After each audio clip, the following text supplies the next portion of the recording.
Bienvenidos a Diálogos, el podcast de diálogos donde discutimos el presente con la mirada puesta en el futuro, innovación, transformación y pensamiento crítico para construir una sociedad más abierta y democrática. En este episodio queremos mirar hacia adelante. ¿Qué tecnologías están reconfigurando nuestras vidas? ¿Qué riesgos implica el avance acelerado de la inteligencia artificial y la automatización? Y sobre todo, ¿cómo se prepara el sector público para estos desafíos? Yo soy Annalise Escobar y hoy conversamos con un experto que ha dedicado su carrera a pensar en el futuro desde la acción.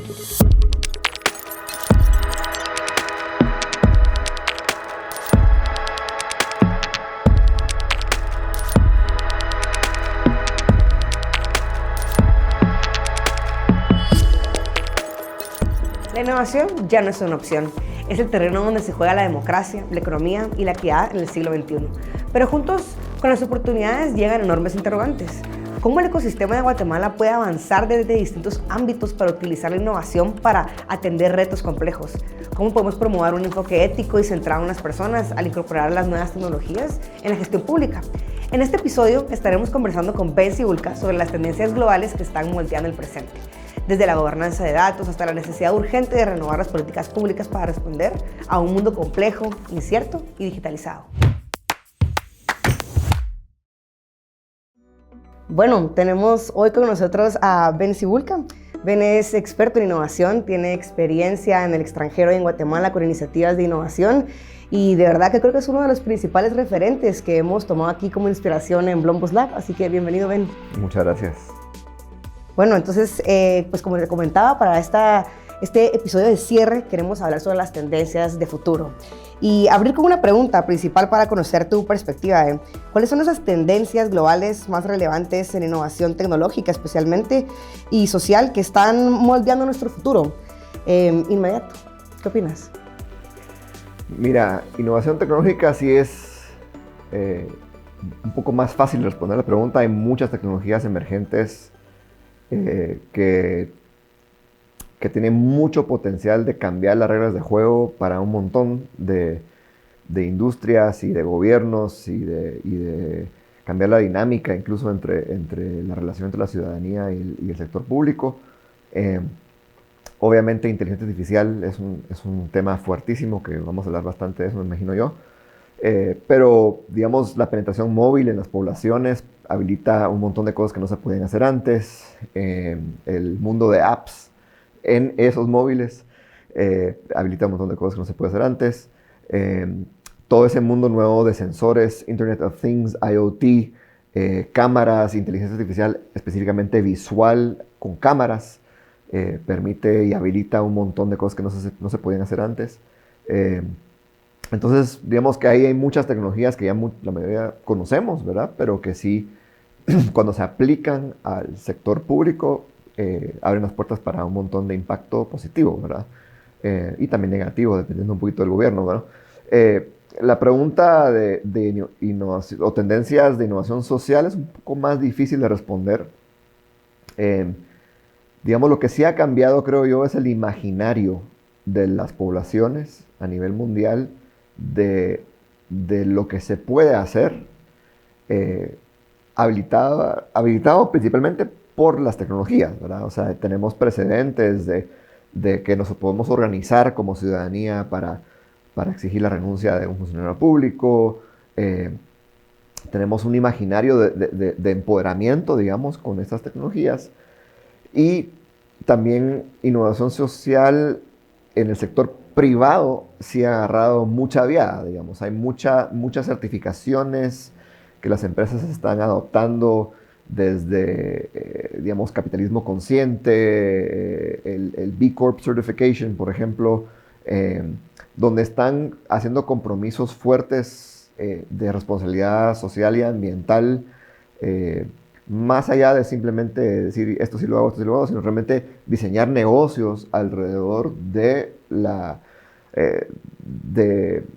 realmente valorar los temas ambientales y valorar los temas sociales dentro del mismo modelo de negocios. Entonces ahí hay mucho avance, pero cuando te vas al sector público, digamos, es un poco más difícil porque aunque sí hay un imaginario nuevo y hay un avance en la dirección de tendencia, también de una forma pragmática hay péndulos. Claro. Y hay sociedades, por ejemplo, que han metido mucha regulación social y ambiental, que uno lo miraría como algo positivo, pero también genera anticuerpos a veces, y entonces no salen nunca los trámites, no salen los permisos, los proyectos se quedan trabados, entonces la población se frustra, entonces ya se van a otros. Y justo ahorita estamos en uno de esos péndulos donde muchas sociedades, digamos, las poblaciones están yendo más hacia soluciones dictatoriales, autoritarios, por frustraciones de que no funcionó. Claro, y es difícil llegar a ese balance, ¿verdad? Que puede venir de una intención noble de cuidar el medio ambiente, de pensar en una economía alrededor de soluciones más sostenibles, sí. Pero si no tienes un mercado que se adapte a eso y unas entidades públicas que generen condiciones, definitivamente va a generar detracciones, ¿verdad? Sí, entonces yo creo que hay mucho que podemos hablar en innovación social, pero sí tenemos que tener claro que digamos, de la idea a la realidad hay un gran trecho y muchas veces operativizar estas innovaciones cuesta mucho. Claro, y en ese sentido, tú que puedes tener un puente entre lo que has visto en el extranjero, tus iniciativas afuera y lo que puedes aquí aportar, o por lo menos tener la perspectiva para el caso de Guatemala, ¿cómo ves a Guatemala en este rol, en esta dinámica? ¿Es capaz de adaptarse a estas tendencias? ¿Estamos recibiendo la cola de algunas? ¿Estamos preparados en ese sentido? Pues yo creo que hay mucho que Guatemala puede adoptar de estas tendencias tecnológicas y sociales, ¿verdad? Hay cosas que ya estamos adoptando, ya estamos usando inteligencia artificial en ciertas áreas del gobierno. Hay mucho más que se puede hacer, ¿verdad? De lo que se está haciendo, pero digamos que ahí hay mucho que hacer. Tal vez cuando hablamos de Guatemala tenemos que ser un poquito más específico de qué problemas estamos resolviendo, ¿verdad? Con estas cosas, ¿verdad? Entonces, digamos que hay todo un mundo de discusión solo alrededor de cómo usar esas tecnologías e innovación social para mejorar la seguridad, cómo hacerlo para mejorar la salud, cómo hacerlo para mejorar la educación, cómo hacerlo para mejorar la democracia y gobernabilidad y gestión de consensos. Entonces, realmente hay mucho que se puede hacer en cada una de esas áreas, ¿verdad? Y definitivamente que podríamos decir que el sector privado, en gran medida, obviamente con sus matices desde lo corporativo, cómo están innovando y pudiendo costear, porque también aquí podemos hablar de una cuestión de costos, que si bien las tecnologías están abaratándose para que un startup no implique tantos recursos usar inteligencia artificial, vemos que no es la misma escalabilidad que puede tener para una corporación y creo que de último me atrevería a decir yo que el gobierno está todavía aprendiendo y navegando entre estas herramientas, ¿no? Sí, digamos que eso es una realidad muy natural que tiene que ver con el riesgo de fracasar. O sea, el startup puede adoptar herramientas de OpenAI mañana, ¿verdad? Y tener un aumento en productividad enorme usando ChatGPT, ¿verdad? Pero el riesgo de que ChatGPT le dé una respuesta incorrecta y que se muera gente por eso es bastante bajo, ¿verdad? La corporación tiene que tener más cuidado porque al final pueden ver implicaciones de seguridad industrial para sus empleados o pueden haber problemas a nivel del producto que causa daños. Y entonces tiene que tener este balance entre innovar pero también asegurarse que no esté cometiendo errores. En el gobierno es mucho más complejo eso, porque el riesgo de daño real es muy alto, altísimo, ¿verdad? Y podemos ver un poco el ejemplo de esto, de cómo en Estados Unidos el Departamento de Eficiencia, liderado por unos meses por Elon Musk, estaban usando algoritmos de inteligencia artificial para encontrar fraude y desperdicio, y cometieron una cantidad enorme de errores. Por muy noble que algunos creen que sea su causa, que está bien, ¿verdad? No vamos a entrar en el tema ideológico aquí, simplemente mi punto es que la inteligencia artificial genera alucinaciones, genera patrones que no son correctos, llega a conclusiones muy rápidamente que tal vez son falsos y no toman en cuenta un montón de las consecuencias secundarias de las cosas. Entonces, el gobierno sí tiene que tener mucho cuidado al adoptar esas herramientas, de hacerlo de una forma que minimice el daño si salen mal las cosas, ¿verdad? Claro, y ¿me podrías explicar un poco, cuando hablabas de propósito e intencionalidad, cómo podemos aprender a usar estas herramientas, no solo por usarlas, no solo porque suena bien y porque es una tecnología que puede ser valiosa, cómo desde la perspectiva de innovación, desde yo tengo un problema y busco una solución, cómo puedo discernir entre cuál es el mejor mecanismo para gestionar estos proyectos que no necesariamente van a ser disruptivos, pero sí pueden ayudar a ser más eficientes, pueden ayudarnos a atender a nuevas audiencias o atenderlos de una mejor manera. ¿Cómo gestiono, digamos, esa intencionalidad? Bueno, yo creo que es bien importante entender que la innovación no es una nueva tecnología.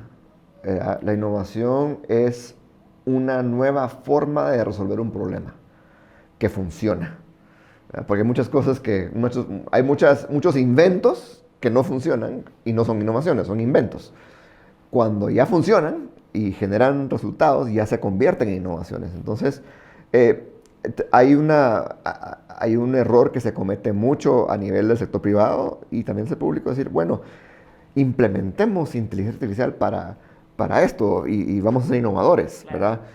Pero el primer paso que uno quiere tomar es decidir qué problema quiero resolver, ¿verdad? Y posiblemente la solución no es tecnológica incluso, ¿verdad? Si uno mira ejemplos de innovaciones gubernamentales, sociales, no tecnológicos, hay muchos, pero digamos solo en el tema de seguridad, hay ciudades que simplemente y hay muchas variantes del mismo modelo, pero digamos, no me acuerdo qué país que tiene este modelo de 10 casas, pero cada 10 casas en un vecindario se organizan para monitorear lo que está pasando en la cuadra y para comunicarse con la policía, para tener una relación directa con la policía. Hay un embajador de las 10 casas que tiene una conexión directa con la policía. Y eso no tiene mucho que ver con tecnología, tiene mucho que ver con organizarse. Y los niveles de crimen bajan así exponencialmente simplemente por organizarte mejor con comunidades. Y hay otras variantes de eso que incorporan tecnología y monitoreo, etcétera. Pero el punto es que uno puede innovar bastante y resolver problemas sin tecnología, pero requiere claridad de qué problema tengo, cuál es la forma más barata de resolver este problema dada mi realidad. Y eso es innovación. Sí, y que definitivamente me traería que en el contexto de Guatemala, ¿verdad?, donde aún tenemos unas capacidades estatales, en algunos casos todavía siendo muy emergentes, o nos encontramos con una ruralidad, un país que si bien estamos en un proceso de urbanización muy rápido, todavía tenemos que adaptarnos a condiciones locales y a veces la tecnología no siempre va a ser la primera que la gente va a demandar o que va a poder adoptar de una manera más sencilla. Entonces, creo que esa me atrevería a decir que es una de las claves más valiosas de poder acercarse y entender el problema de lleno en un inicio, un paso difícil, pero que puede ser tardado a veces, antes de saltar a esas conclusiones de cuál es la mejor solución, ¿verdad? Bueno, y aquí como quisiera adentrar un poquito en la parte de políticas públicas. Hablamos un poquito de seguridad y quisiera escuchar tu perspectiva sobre qué riesgos enfrentan países con culturas políticas un poco más fragmentadas o con baja confianza institucional para el momento de innovar. ¿Cómo confiamos en estas soluciones? Claramente, pues esto depende de quién las propone, pero digamos que es un país que todavía nos falta generar mucha confianza, tanto como el ejemplo que tú mencionas de los vecinos, ¿verdad?, de poder organizarnos, o bien si es un gobierno que nos está ofreciendo una solución para ver si la quiero adoptar o no. ¿Cómo ves ese balance? Pues mira, yo creo que, a ver, si pensamos en cómo innovamos nuestras políticas públicas, hay tendencias que podemos aprovechar que no estaban a la mano hace 5 o 10 años incluso. Por ejemplo, simuladores, ¿verdad? Nueva Zelanda es el primer gobierno en el mundo que armó su presupuesto del 2024, creo que fue, haciendo una simulación de políticas públicas. Entonces dijo, bueno, ¿qué pasa si en el presupuesto metemos tanta plata para educación, tanta para seguridad, tanta para salud si hacemos estos programas? y corrieron múltiples simulaciones para encontrar el punto óptimo de bienestar social, según las políticas públicas simuladas, ¿verdad? Entonces ya cuando fueron al Congreso para aprobar el presupuesto, digamos, ya tenían toda esa evidencia detrás de decir, si metemos más plata para educar a la población maorí ahí, el efecto que esto va a tener en 5 o 10 años es tal, entonces por eso estamos aumentando este rubro y por eso estamos bajando este otro rubro. Entonces fue, digamos que no basado en evidencia, pero sí basado en simulación. Entonces yo creo que hay una gran oportunidad ahí para Guatemala de estar pensando en armar presupuestos no en base a intereses políticos de los diputados o de los alcaldes, o los COCODES, los CODES, o el gobierno central, etcétera, sino armarlo en base a modelos predictivos de cómo va a impactar esto en la sociedad. Hay un gran pero ahí que tiene que ver con la realidad política de Guatemala específica, que podemos hablar más adelante, pero digamos que esa es una herramienta que no teníamos antes. Otras herramientas que se han intentado incluso en Guatemala, pero han sido más efectivos tal vez en otros países, es donde la población contribuye al presupuesto, a decisiones de presupuesto, presupuestos más abiertos. Hay variantes de ese modelo ya en Guatemala también, pero digamos que, digamos, incluso pensando en modelos que ya hemos probado un poco, pero donde empresas pueden pagar parte de sus impuestos vía obras de infraestructura en las comunidades donde ellos operan, o donde la población puede designar, yo aquí estoy pagando mis impuestos, pero yo quiero que X% de lo que estoy pagando vaya a esta carretera porque es lo que más me duele. Como que hay variantes esos de democratizar las decisiones de hacia dónde va la plata, digamos que se podría hacer bastante. En general creo yo que si nos vamos un poco a los mecanismos de cómo se desarrollan políticas públicas, hay ejemplos en el mundo de los cuales podemos aprender bastante, ¿verdad?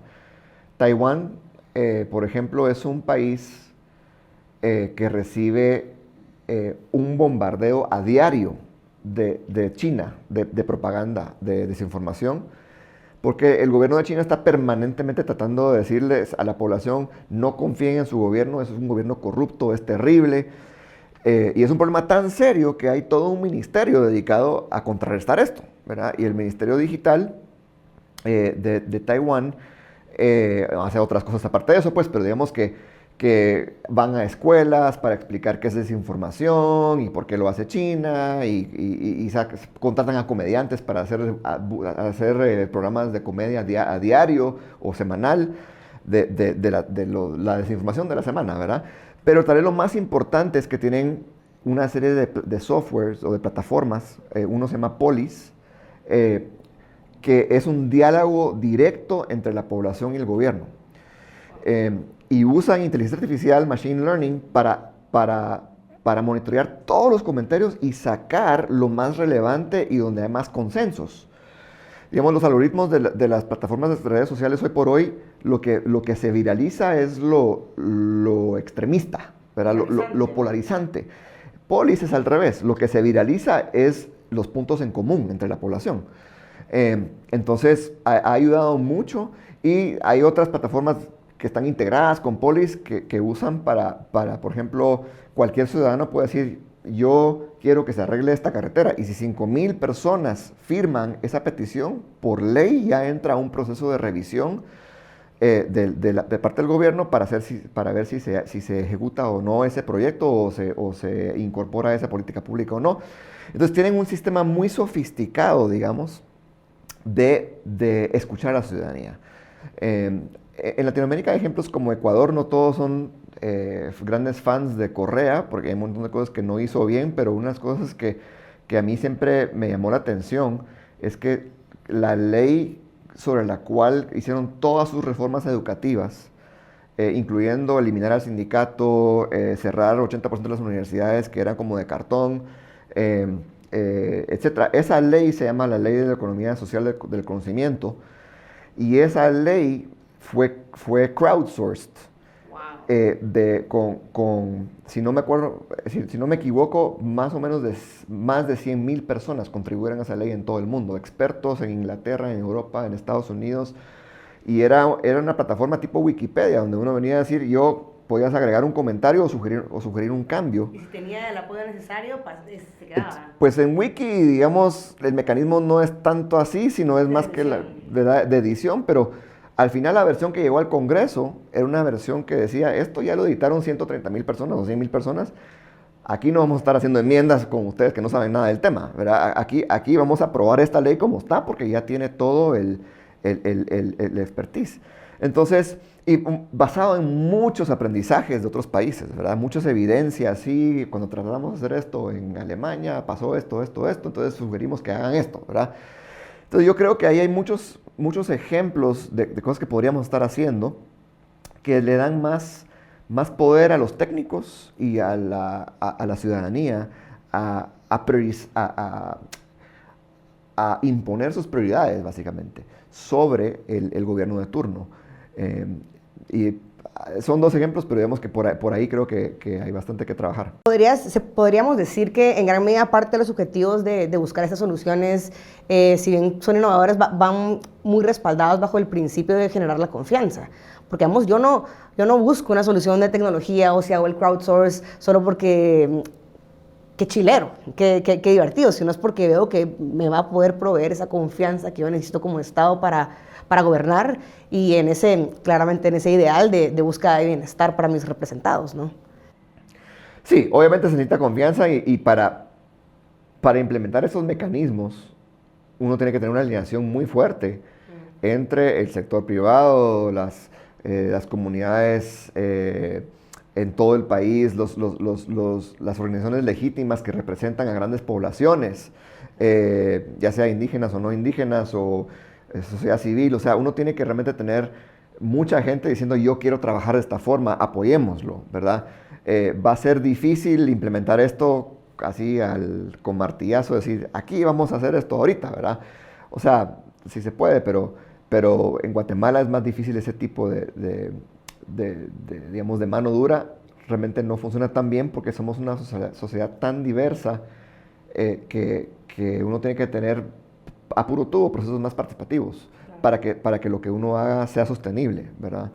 Entonces sí, la confianza, pero digamos que también una gran parte de la confianza es cumplir tu palabra o que te resuelva, ¿verdad? La mayoría de la población vive en una situación donde el Estado no le resuelve nada, ¿verdad? Y los mecanismos que sí resuelven son las mordidas. O sea, al final uno puede lograr prácticamente lo que uno necesita en este país. Y en toda escala, ¿verdad? Desde un policía que te detiene en una carretera, así es, hasta un esquema de corrupción muy, muy grande. Exactamente, digamos, pero está en todos lados. Y es un tema donde todo el mundo dice, eliminemos la corrupción. Es uno de los temas cuando hablamos de innovación social político.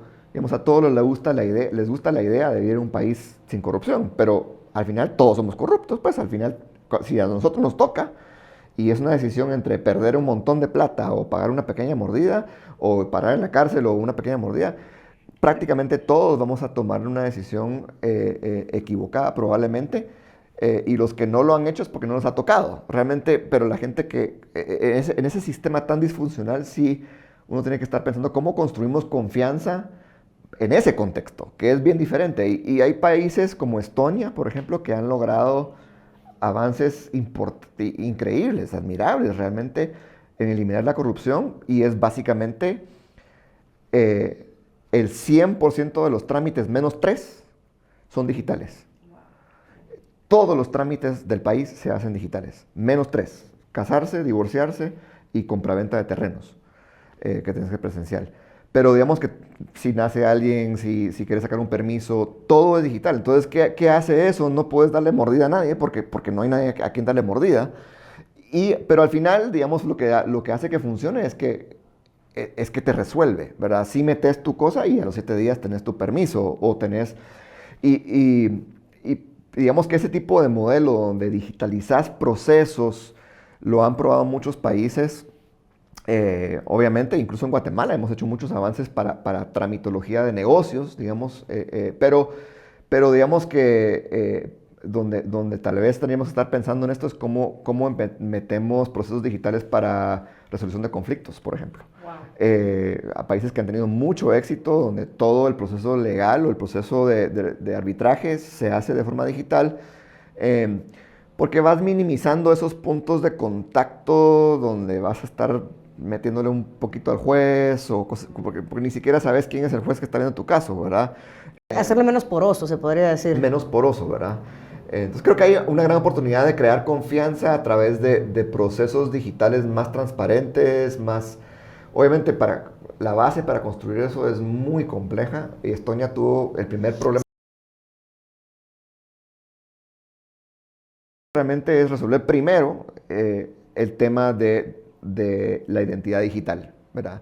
Todo el mundo tenía su DPI, pero su DPI era un DPI digital, y con ese DPI digital vos ya podías firmar en línea, ya podías hacer toda tu tramitología, pero porque tenías una identidad digital que nadie te podía robar. Entonces hay que encontrar mecanismos que nos funcionen a nosotros en nuestro contexto para eso, pero en fin, creo que ahí hay un tema, pero también hay que recordarnos que estas transiciones van a tener perdedores, y hay mucha gente que se beneficia del sistema actual, y los perdedores no pierden así por las buenas, ¿verdad? Ellos pelean hasta la muerte para mantener su sistema, ¿verdad?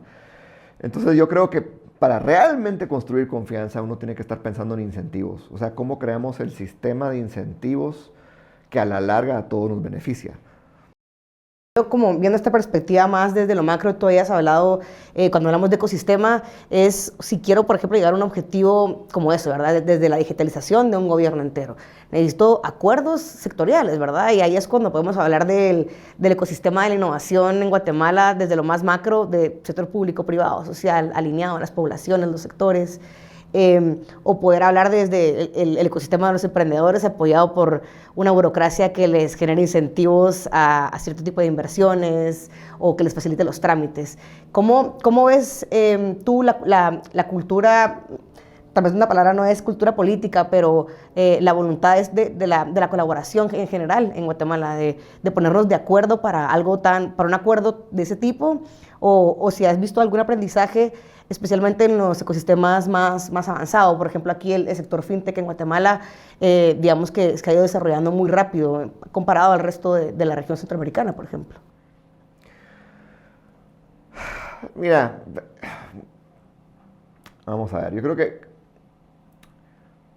tenemos que ser un poco más honestos con las realidades con las que estamos viviendo, y un poco más honestos con las realidades de la humanidad en general, ¿vamos? O sea, al final, en una sociedad siempre vas a tener gente que es más viva que otra, más emprendedora que otra, más aprovechada que otra. Y si tus narrativas giran alrededor de hay que eliminar privilegios, por ejemplo, ¿verdad? Pues al final un negocio siempre es un negocio de privilegios. O sea, acceso privilegiado es la base de la economía, porque mis clientes me compran a mí, no al otro, porque hay algo que yo les doy que nadie más les da, ¿verdad? Entonces, creo que entre menos hablamos ideológicamente y más hablamos prácticamente, más fácil va a ser que nos pongamos de acuerdo todos, ¿verdad? Ahora, uno de los temas que para mí ahorita es muy importante, que le estoy metiendo mucho tiempo, mucho coco, es el tema de que hemos llevado muchos años, y yo llevo muchos años trabajando en esto, la narrativa dominante de cómo lograr que el país salga adelante gira alrededor de generar empleo y aumentar ingresos de la población, etc. Y eso está bien, pero lo que me he dado cuenta es que esa no es la solución, porque al final, aunque aumenten ingresos y sigan aumentando los ingresos, también está aumentando los gastos promedio de la población. Lo que me di cuenta es que el valor neto de la población realmente no ha aumentado. Entonces, tenés gente que a los 18 años no tiene nada, y a los 65 sigue sin nada, ¿verdad? Y en Estados Unidos, donde vivo ahorita, pues esa es la realidad de cierta capa de pobreza, pero tu clase media, por lo general en promedio, a los 18 no tiene nada y a los 65 ya tiene una casa, ya tiene un fondo de retiro con, no sé, 50, 100, 200 mil dólares. Pudo jubilar. Que se pudo jubilar porque estuvo pagando un poquito, invirtiendo, y su dinero estuvo generando 10% anual por 20, 30 años. O sea, estaba ganando dinero no solo de su tiempo como empleado, ni de su red como empresario, sino de su dinero como inversionista, digamos. Entonces, para mí, yo creo que parte de lo que tenemos que estar pensando como país es cómo convertimos a millones de guatemaltecos en inversionistas, en dueños de activos financieros que les generen rentas. Porque hasta que no logres eso, va a ser difícil que su valor neto aumente. Ahora, ¿por qué menciono esto en el contexto de tu pregunta? Porque al final tenemos un problema grande de infraestructura como país, por ejemplo. Y no logramos encontrar la forma, ¿verdad? Y alianzas público-privadas ayudan mucho. Pero tenemos tantos precedentes de que los proyectos de infraestructura se manejan mal, con corrupción, que el alcalde o el diputado se queda con una comisión, ¿verdad? Etcétera. Que yo creo que, o conflictividad social, ¿verdad? Tenemos un déficit enorme como país de líneas de transmisión, por ejemplo, y no logramos construir más líneas de transmisión porque hay comunidades que se oponen y dicen, no, aquí no, aquí no. Lo mismo pasa con minería, con hidroeléctricas, entonces con carreteras. Entonces yo creo que hay una gran oportunidad de cambiar el imaginario de cómo hacer este tipo de proyectos y decir, ¿saben qué? Estas líneas de transmisión, estas minas, estas hidroeléctricas, estas carreteras, van a ser del pueblo, no de la empresa que lo construye o que lo invierte, sino del pueblo. Entonces, abrimos 10, 20% de capital para que el público en general pueda comprar acciones en las carreteras, en las minas, en las empresas de alimentación. Eso sí es un cambio de reglas de Es un cambio de incentivos grande, entonces ya las comunidades dicen, yo sí quiero que esto prospere, yo quiero ser parte de este negocio. Y tenemos precedentes en otros países, o sea, en los oleoductos de Canadá, por ejemplo, es un esquema que ha funcionado por años, donde el gobierno de Canadá y el Banco de Infraestructura de Canadá no solo da el financiamiento para hacer el oleoducto, sino que también le dan préstamos de largo plazo a las comunidades indígenas alrededor de los oleoductos para comprar acciones en el proyecto, pagan las acciones con los dividendos del negocio y se quedan con el sobrante, y después cuando termina de pagar la deuda ya se quedan con el dividendo completo, pero les genera un montón de plata ese esquema. Y yo creo que hay grandes oportunidades para hacer cosas similares en Guatemala, donde alineas incentivos entre las comunidades, entre los individuos que están viviendo en el país y las empresas que quieren hacer proyectos con buena rentabilidad y el gobierno que quiere que se haga la infraestructura porque sabe que va a tener impacto a largo plazo. Entonces, yo creo que si empezamos a hablar de ese tipo de modelos, tal vez se hace más fácil la confianza. Obviamente no es fácil porque hay mucha desconfianza y cómo es para que no me friegue la empresa y no pague los dividendos, entonces me quedo sin... O sea, hay que encontrar mecanismos de protección ilegales, pero al final, si logras cambiar el esquema de cómo trabajamos juntos como ciudadanos, con el gobierno y con el sector privado, creo que podés tener un impacto grande en cambiar el rumbo del país.